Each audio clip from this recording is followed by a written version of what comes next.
बोलो जयकारा बोल मेरे श्री गुरु महाराज की जय। श्री परमहंस दयाले जी महाराज की जय। ये जो साधना है ना लेखनी वाली, इससे क्या होता है? देखो, हमारे पास बहुत सारा समय होता है पूरे दिन के अंदर, और इससे क्या होगा?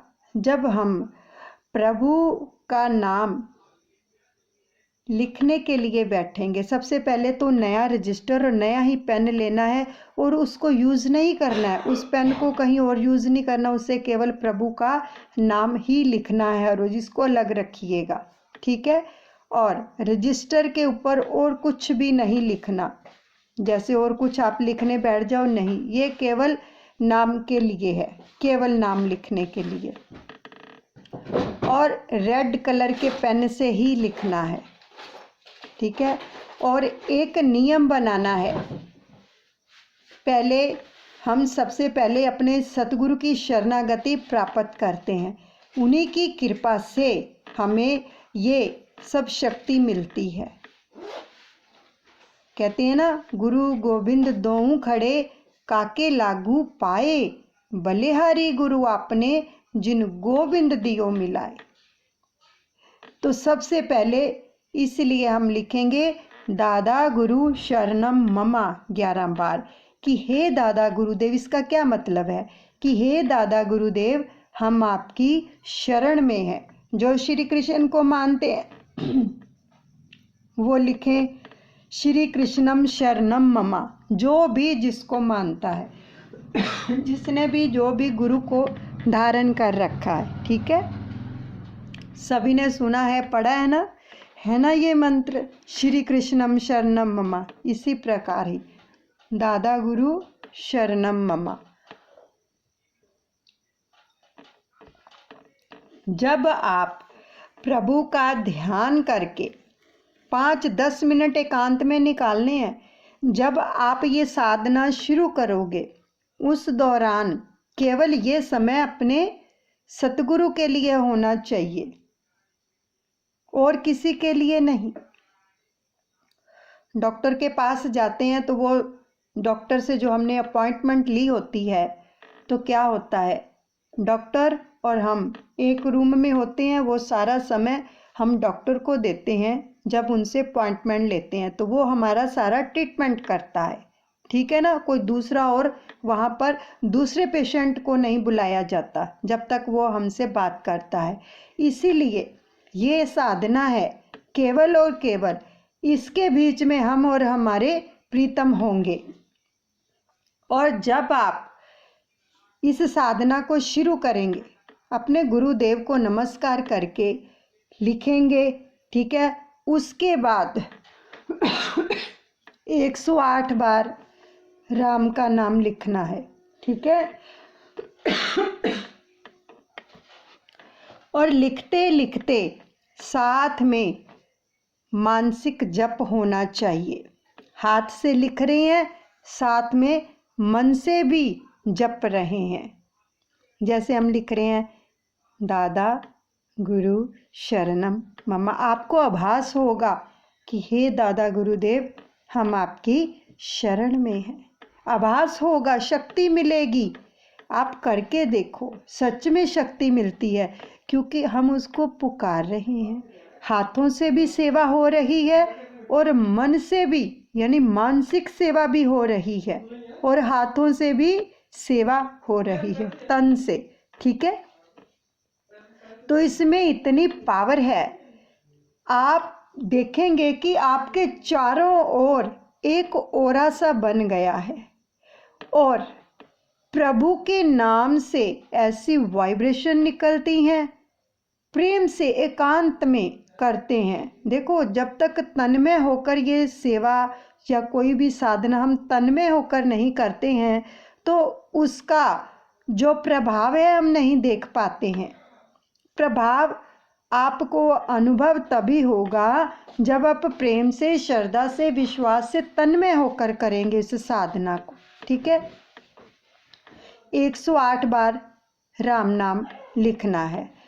उसके बाद नमस्कार करना है। और जब तक हम लिखेंगे तब तक किसी से बात नहीं करनी है।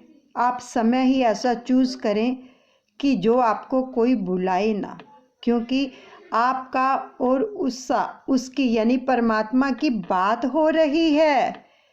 इस दौरान क्या होता है, जब जीव ईश्वर का नाम स्मरण करता है और हाथ से लिखता है तो वो छवि उसके हृदय में अंकित हो जाती है। और जब वो छवि उसके हृदय में अंकित हो जाती है, चारों ओर उस परमात्मा की शक्ति का ओरा उसके इर्द गिर्द बन जाता है और उस ओरे के अंदर कोई भी नेगेटिविटी प्रवेश नहीं कर सकती है। इस समय के दौरान अगर कुछ ऐसी बात होनी भी होगी तो वो टल जाएगी, वो परमात्मा टाल देंगे। क्यों? क्योंकि आप उसकी गोद में बैठे हो। ये हमें एहसास करना है। अगर हम उसके नाम को अपने हाथों से सजा रहे हैं, लिख रहे हैं, लेखनी लिख रहे हैं, तो समझो उसकी गोद में बैठे हैं। जैसे एक छोटा बालक होता है ना, जिसको माँ अपनी गोद में बैठाकर उसका हाथ पकड़कर लिखवाती है। हमें ये भान करना है कि मैं अपने सतगुरु की, अपने भगवान की गोद में बैठा हूँ और उन्होंने मेरा हाथ पकड़ा हुआ है और नाम लिखवा रहे हैं। भान करके देखिए, इतनी कृपा, इतनी रहमत उतरती है कि सब दुखों का नाश होता चला जाएगा। और फिर रोज रोज क्या होगा, जब हमने आज मान लो शुरू कर ली ये साधना, है ना, तो हमें हर रोज फिर ध्यान आएगा कि हमारा समय हो गया है, प्रभु याद कर रहे होंगे, मैं उनकी गोद में बैठूंगा, मुझे ये सेवा करनी है। तो देखो कितनी प्यारी साधना है ये। करो और पाओ, करते जाओ पाते जाओ। लेकिन पाएंगे कब? जब करेंगे तब हमें भान होगा, तब अनुभव होगा उस परमपिता परमात्मा का। तो इसलिए करो, रोज करना है, जिस टाइम मर्जी। ये नहीं कि आज हमने इस टाइम पे ये साधना की है तो कल भी इसी टाइम पे करेंगे, नहीं। आप रात को सोने से पहले भी कर सकते हैं, सुबह अमृत वेले भी आप कर सकते हैं, क्योंकि है तो भगवान की याद ही ना। इससे क्या होता है, मन इधर उधर आपका नहीं डोलेगा जब ये भान करके लिखेंगे। और बहुत प्यारी साधना है, इससे मानसिक रोग, शारीरिक रोग, सब चीज़ों का जो है क्षय करते हैं प्रभु। और इतने रहमत मिलती है, यानी कि संसारी लोग कहेंगे कि चमत्कार, लेकिन हम कहेंगे रहमत, कृपा, अनुकंपा, उसका सानिध्य, उसका प्यार, उसका दुलार, उसका आलिंगन, सब कुछ मिलता है। लेकिन करेंगे तब मिलेगा। और बच्चों को भी बोले, 11 बार ही खाली बच्चों से लिखवा लें, ज़्यादा नहीं तो, लेकिन आप करें अपने बच्चों के लिए, अपने घर के लिए, परिवार के लिए। उसकी आभा हर ओर फैलेगी और आप देखेंगे कि किस प्रकार आपके काम बनते चले जा रहे हैं। क्योंकि जब हम उसकी शरण में होंगे तो अपने आप काम बनते ही चले जाएंगे।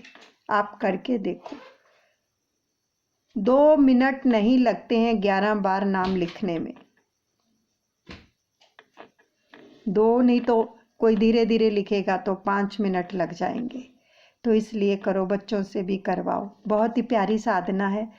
इस साधना को करते हुए आपको अनुभव होंगे और आप खुद अपने अनुभव शेयर करोगे कि आज हमारे साथ ये कृपा हुई, आज हमारे साथ ये चमत्कार हुआ, इतनी रहमत उतरी है। और जो ठीक नहीं है, मान लो जिनका स्वास्थ्य ठीक नहीं, कई बच्चे हैं या जिनको कोई दूसरी शिकायत है, ऊपरी वाली जो कहते हैं नेगेटिविटी है, उनसे लिखवाओ। देखो कितनी कृपा मिलती है। बच्चे को बोलो कि ये भान करो, आप गुरुदेव की गोद में बैठे हो और उन्होंने आपका हाथ पकड़ा हुआ है, वो आपसे लिखवा रहे हैं। बच्चा ये भान करेगा उसके ऊपर कृपा उतरेगी, ध्यान उसका लगेगा परमात्मा के चरणों में, तो देखो किस प्रकार से रहमत उतरती है, कृपा उतरती है। बोलो जयकारा बोल मेरे श्री गुरु महाराज की जय। श्री परमहंस दयाले जी महाराज की जय।